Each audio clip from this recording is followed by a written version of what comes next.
Well, hello there. It's at Seniormash, and for the second time, I look at British and Irish Lions predictions straight from my heart. And aren't we all looking forward to our quick trip to avoid the shadows, our quick trip to Australia in 2025? Very much looking forward to it. I was there in 2013, and the Australians know how to host sports, and they will make no mistake hosting all the fans that head over. So do enjoy Australia when you get there, but let's have a look at what I'm predicting. So over the last 3 months, I've put predictions in, and I started off with my favourites. And you can see in the back three, I had Mike Haley, Rory McConaughey, and Tom O'Flaherty. So Munster, Bath, and Sale, quite a combination. As we went through October, I actually really enjoyed watching the development of the Leicester team, and therefore an old favourite got onto the wing in Anthony Watson. So well done.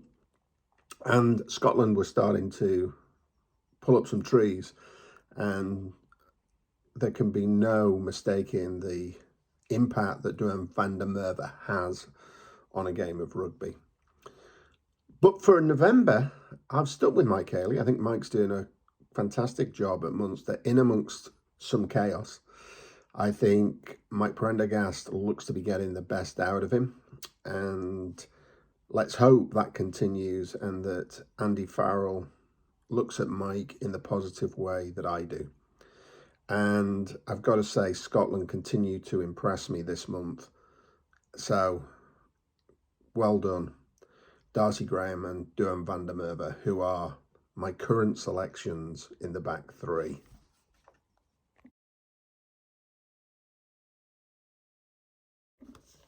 Let's turn now to 9, 10, 12 and 13.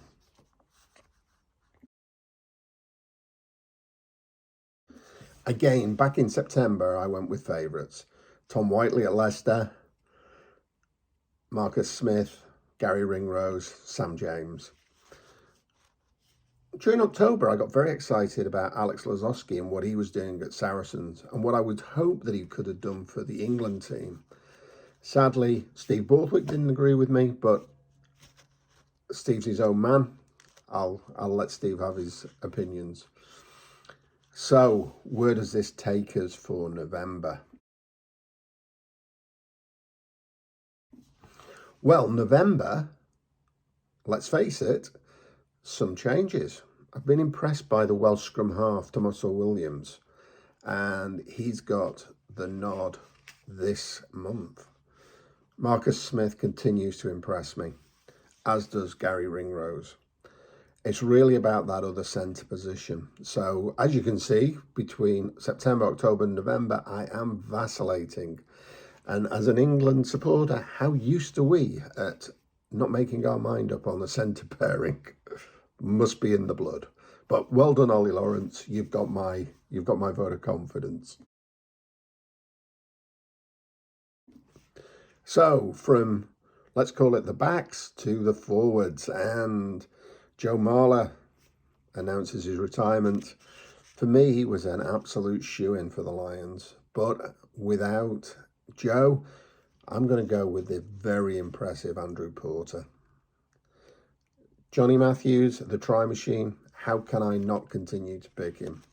Gregor Townsend doesn't see what I see, but for me, Andy Farrell is absolutely going to pick Johnny Matthews.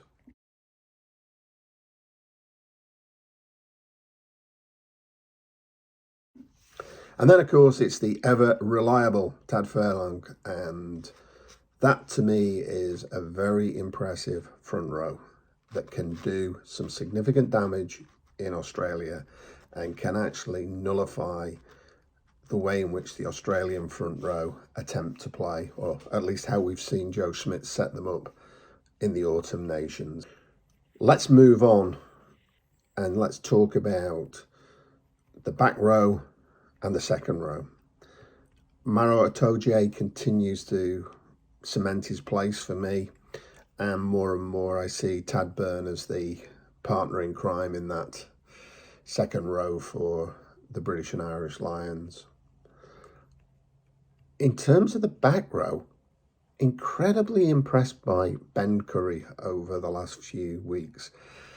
And I would like to suggest that Ben Curry is the person that should be starting now at that blindside flanker.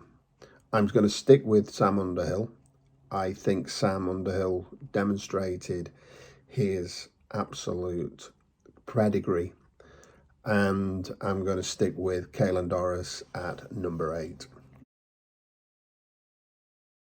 And when you look at the replacements that I've gone with, you can see that some of the contenders in the back row don't even get onto the team sheet. For me, Jamie George continues to impress. Not sure that he's a 80-minute player. He's probably closer to a 30-minute impact player, bringing leadership and accuracy with his lineouts. Andrew Porter moving up means there's a spec on the bench, and I've gone with Shoeman. And I think that's well deserved from what I've seen of Scotland in the last few games. My bolter continues to be James Harper from Sale, playing at tight head. And in the second row, yes, I'm behaving a little bit like an England selector with the centres. I'm vacillating, I'm changing my mind. David Jenkins to George Martin to Gilchrist. Been impressed with the Scottish team. And I do think Wainwright at number 8, or replacement number 8, replacement across the back row, is something that Farrell should think about. Perhaps it's not as glamorous as some of the other selections that other people will be talking about, but for me, when we're talking about rugby union, this is the one.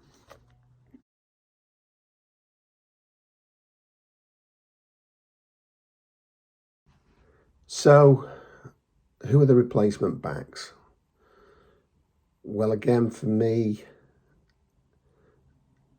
George Furbank, who I know has suffered a recent injury, may not make the Six Nations, but if I was Andy Farrell, he'd be on my radar, and I'm going to keep him in there, as I'm going to do with the mercurial Mr. Russell. He of Bath and Scotland is really quite something, and to have his magic on the bench, I think, would make a heck of a difference. So, scrum half, Alex Mitchell seems to be coming back.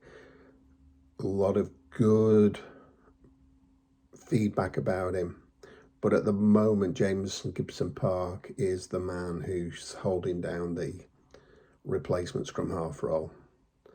Hope you've enjoyed those predictions, and look forward to more predictions in 4 weeks' time.